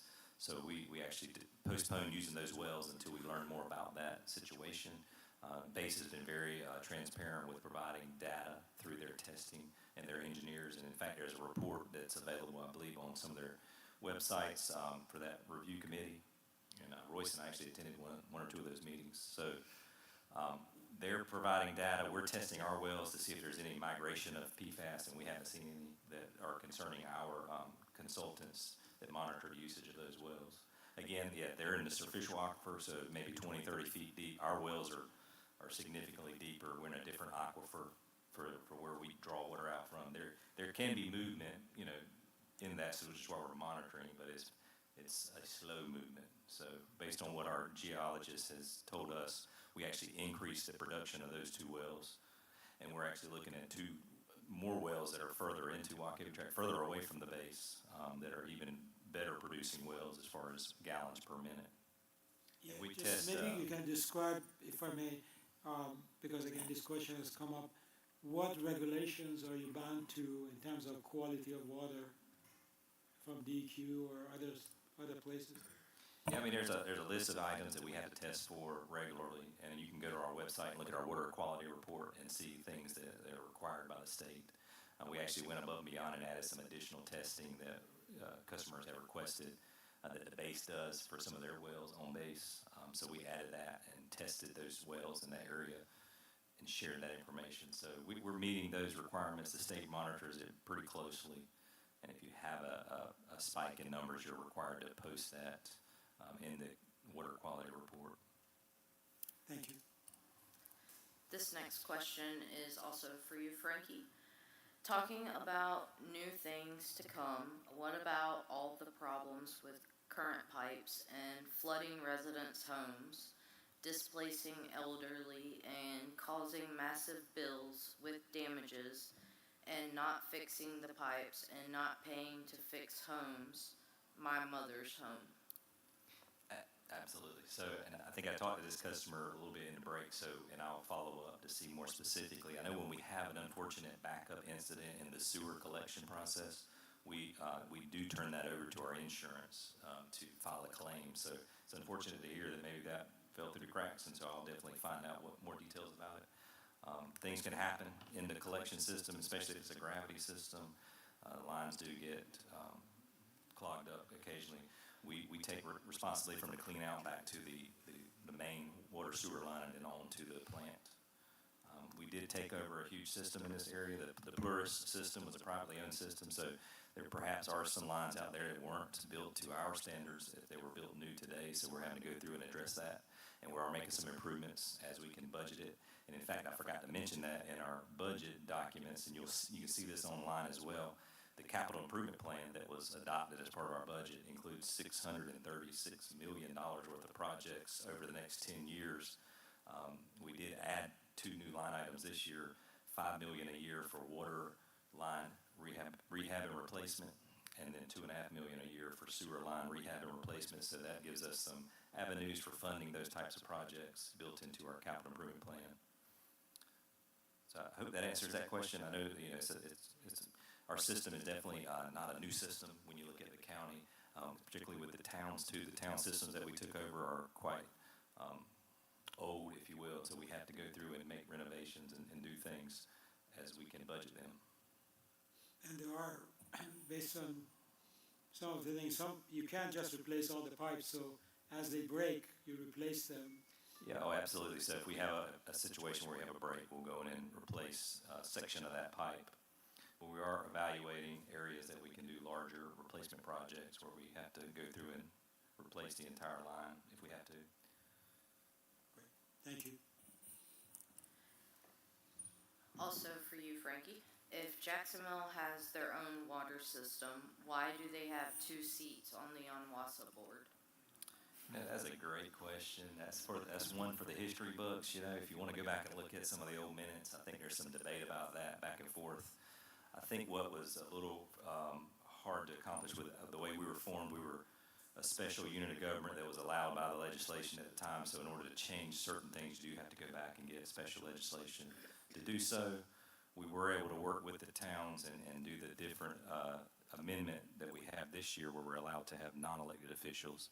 But they do still remain to have 2 board members on our board. In fact, they had the chairperson for many years when I was hired. The chairperson was one of our City of Jacksonville appointees. So it's a good question. I'm not sure if I know all the history there. Mr. Foster here has also been on our board for many years, or for a few years when I first got here, and Royce as well. So they may know some more about the history there. I do notice it's a dynamic partnership that we have throughout the county. They're a great partner. We share resources with the city. We have joint areas that we serve in and around Jacksonville where they can't quite get water to or sewer. In fact, we share a connection with the base for wastewater treatment. That's a joint project with the city of Jacksonville. So I know that we don't serve directly within their system, but we definitely have some inner workings. So it sounds like Chairman of Onwassa needs to direct the CEO of Onwassa to do some historical research. Well, I think we've Mr. researched Hines? it. We've researched it several times over and over again. I mean, it was written into the original bylaws, and there you go. Greg's been there almost since the beginning. Yeah, He's got the history. Yeah, what happened originally was that the systems were going to be turned over to Onwassa, all the systems. Jacksonville had the bigger system. Onslow County had the bigger system, so that's why they were entitled to 2. As the process went forward, this was prior to me being on the board, but I remember things that happened. Jacksonville decided, no, we're not going to turn our resources over. So at that point, we were told that any changes that had to be made was a unanimous vote of all the members. Since that time, we found out that changes can be made without being a unanimous vote. But originally, that was the reason, is because the 2 systems were the biggest there were above the county. So the town's got 1 representative on Jacksonville, and the county got 2. So it just hasn't changed since then. Councilman Hines, if you'd like to stay there, I have two questions specifically for you. Okay. The first one is, last night, the new proposed state bill was discussed, Jacksonville annexing in military land. Councilman Hines said this was a land grab. How is this different than Holly Ridge grabbing Summer House and the recent annexation? Well, there wasn't a grab by Holly Ridge to go anywhere or do anything. The developers came to Holly Ridge and asked to be annexed into town. Both Summer House and the Ajax property out there. So it wasn't a grab on our part. We were asked to take over the properties. As far as the Jacksonville part, it's questionable about really how that came about. Did the base ask Jacksonville to, Jacksonville take over the base, or what? We haven't found out exactly what that was yet. But either resort, if Jacksonville went to the base and asked them to take over, that's one thing. But we don't know the whole truth behind that or not. But there's a big difference in the two things that happened. The way we happened with us and the way that happened with Jacksonville and the base. Next question. Councilman Hines stated that the town would take over Summer House roads. Has the town formally evaluated the cost of assuming responsibility for roads, and what will that be? I think probably somebody, whoever submitted that's thinking that I made the comment that we could take over the roads if we were asked to take over. To my knowledge, nobody has asked us to take those roads over yet. So yes, if it came down to the point that we were asked to take the roads over, then evaluation would be done and we could proceed that way. But, you know, it's the fact of the matter that the developments have to ask to be taken over, and then they have to bring up to the standards, state standards that we require, and then we would consider taking them over. So yes, we've done it several times already with some of the developments. So can I add to that? So the HOA filled out the paperwork to see if we can take over the roads. The process is that once an entity or a subdivision asks us to take over the roads, we have to go through a process of checklist. But ultimately, the council has the decision. When they do that checklist, they look at certain criteria that was dictated by Department of Transportation. We don't necessarily have to meet those, but those are just a checklist. Now, Summer House currently is going through HOA funding to some repairs of the roads. Right now, evaluating the roads, you will see repairs going on. So what we are doing is we are waiting until all the repairs are done. Heather's staff are going through every mile of the 7-mile roads that are in Summer House and create an inventory and look at what is the potential exposure to town, because the original developer did not dedicate the roads to Holly Ridge, so we are not taking it over. So once we have that inventory and associated costs, the town and the council can make a decision, knowing what those details are. Do we want to take over the roads or not? And that is a process that's going to take some time. So it's not immediate because it requires inspection, samples. Now, there were a lot of engineering studies done in the Summer House roads, and that content is available. And I've asked the president of HOA to get us all the content possible. And one of the members of HOA has some AI tool that he said he's going to use to go through all the documentation and give us all the data that they have. Again, once that data is there and the inspection is done, then we know the inventory of the things that we know we are going to take over. You know, we are going to go from 14 miles of road in Holly Ridge to 21 miles of road in Holly Ridge, which is fine to do, but the council is going to make an educated decision. And this is I guess this is an issue because there are a couple of HOAs that we don't own the roads, and we have to go through that process. If they request it, we have to do the same thing. So right now, we have requests in hand. Heather and her team have the requests and have the have the request for inspection, and it's just gonna take time. Hold on. You can go to the mic if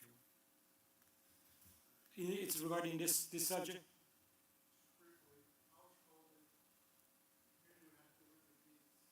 No, that is not, we have found precedents that you can have public roads behind the gates.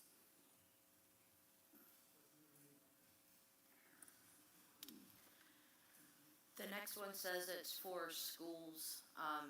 Maybe representatives from the county can answer. The question is, we need high schools. The last high school here was built in 1967. It's decrepit.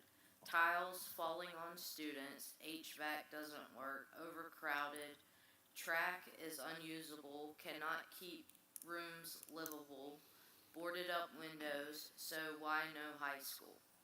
You talking about the current Dixon High School? I'm not sure what year that one was built. It may have been 67. So I don't know that I can answer that question accurately, but I do know they do have a 10-year plan of what they're building. Currently, they just opened up Woodlawn Elementary in the Tabernacle area. They're looking at the new elementary school in this area, and they do have some renovations and stuff on plan for Dixon High School. So Dixon would, if they were opened in 67, Southwest was 76, White Oak was 73. I mean, our schools, I think the newest high school that was built would have been Northside High School. So as they have that plan, they use NC State University has the planning system that looks at the growth and where they'll place schools, whether it's elementary, middle, or high school. So it's an interesting process, and they've got a 10-year plan in place. And of course, all that funding comes through through Onslow County and a plan of building those. Right now, a new elementary school is about $40 to $50 million. Middle schools in the 70s, and the high schools getting close to 100. And they have to be built to the NCDPI standards. So trying not to overstep my role. If we had a Board of Education or someone here, they would be able to give you more of the process of what's going on with those. Did you have a? Can you go to the mic so we can?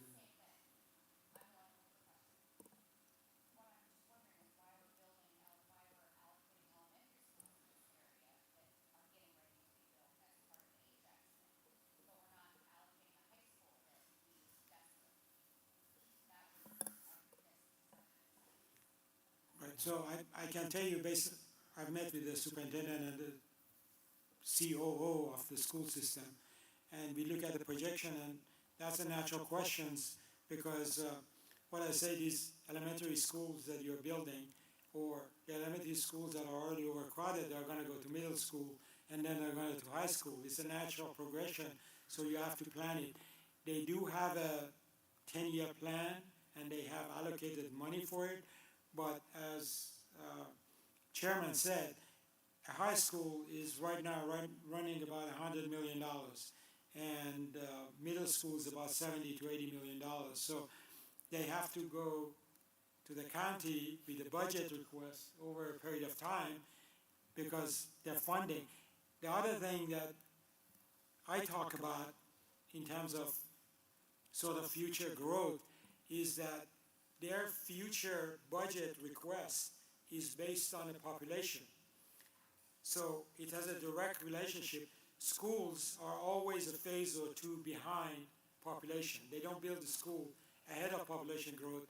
They build it based on the population and the tax base. Unfortunate, but that's the reality of the process. So when I show the projection of Holly Ridge growth, they have updated some of the data in terms of the long-term plan, and then part of a strategic plan is they're going to go back to the county and say, this is our future plan, so they can plan a 5-year plan to fund the school. It's unfortunate, transportation and school, unfortunately, they're always behind population. If you will, just leave me your email address or something, I will get that to Dr. Gardner or Dr. Barnes. My other job is with the school system. I was principal over Southwest High for a few years. But Dixon is in the renovations and additions to Dixon High School. I don't know, are you from here? Okay, so, yeah, Dixon High School and Topsail High School back in, it's unbelievable, the growth down here. Dixon High School is a 1A school with 500 kids. Topsail High School is a 1A school with 300 kids. And now they are, with the new reclassifications of 1 to 8A, Dixon is a 6A, and Topsail is probably a 7A, which the growth is incredible, which is the reason that Dixon's having to go over and use part of the old Dixon Middle School. So if you'll leave me that, I'll get that, and I'll get that plan, what their plans are for Dixon High School. And they just opened up a new gym at Northwoods Park Middle School. So the last time I looked at the capital over the next 10, 15 years between the schools and the county, it was like a $700 million deal, but they had it built in to how it would be done. So good question of when, what, how, where, and what's happening. Okay, this next question says it's for the mayor and public safety, but it may be for Mr. Rush. How can we access Scotts Hill services through ambulance from Holly Ridge, alternative to Jacksonville? Yeah, I think maybe I talked to someone about that, but the EMS should take you to the closest healthcare facility that is appropriate for your care. And so and I will say that with caveat that patients have a voice in there of where they want to go to receive their care. And so I'm happy to talk through with anyone outside of here on just any specific questions or concerns, but when Scotts Hill opens, so hasn't opened yet, but once it opens on Tuesday, you should have access to come to that care setting if that's appropriate for you. And I think, Mr. Rush, it may be a good idea for you or someone to get in contact with Mr. Eaton or Mr. Kinlaw and have those conversations of how we can, because you're right, the level of care needed should determine where we go. Yep. Absolutely. And there's nothing that says if you're an Onslow County ambulance, you have to go to Onslow Memorial. Correct. There's no legislation that says that. So there is an opportunity for that to take place. Sorry, Mr. I didn't. So I will add to that answer real quick. So it's not impossible for a resident here to be transported to a facility Right. In Scotts Hill. And Mr. Foster is correct. There's no law saying that it can't happen. What does happen is the limitations that the EMS system puts on that transport unit. So, and it's all staff number driven. So if the county is short on ambulances, they will not authorize anyone to be transported outside of Onslow County. So that's where that limitation comes into play. If we have more ambulances, or the system isn't overwhelmed with 911 calls at the time, you could be transported to New Hanover or Novant. And our goal, as I said, is continue creating healthcare access here close to the community so that reduces the EMS's burden and all of our burdens, so you can have healthcare close to your home here, and we can get you immediately to an emergent facility. And then if you need higher level care, have one of our helicopters or our EMS services come there and be able to transport you further. Yeah, and I'll add that too. So a lot of things you will see us landing a helicopter here at the ball field. Yep. A lot more than normal. So that's just another transportation avenue that we take advantage of. This EMS system takes advantage of. And if we can get the bypass around Hampstead and clear up some of that traffic, that would help. So Some response times are there. And the Towns Park is a regional landing zone for aeromedical. So a lot of times you will see that throughout the week. In terms of future of EMS or emergency care here, a couple of years ago there was a discussion of having a small EMS location of 17 in front of the Brookhaven Apartments, what is the new name? Okay. So, when I was talking to Mr. Rush, I guess they are looking at a site that is able to grow to have other medical care. So that site is too small, and we were looking at other sites around, and we'll continue looking for that because that's the first step. And then Novant has to make the investment to acquire space and then plan building, unless you want to. Yeah, that's completely accurate. Yeah, like I said, we really want to focus on expanding healthcare access here, and so we'll be up in this area looking to see what's the best location to not just support Holly Ridge, but this entire region. So how do you get healthcare here, whether you're in Sneads Ferry, Holly Ridge, Surf City? We want to create access points for everyone to have the healthcare everyone deserves to have it out their doorstep.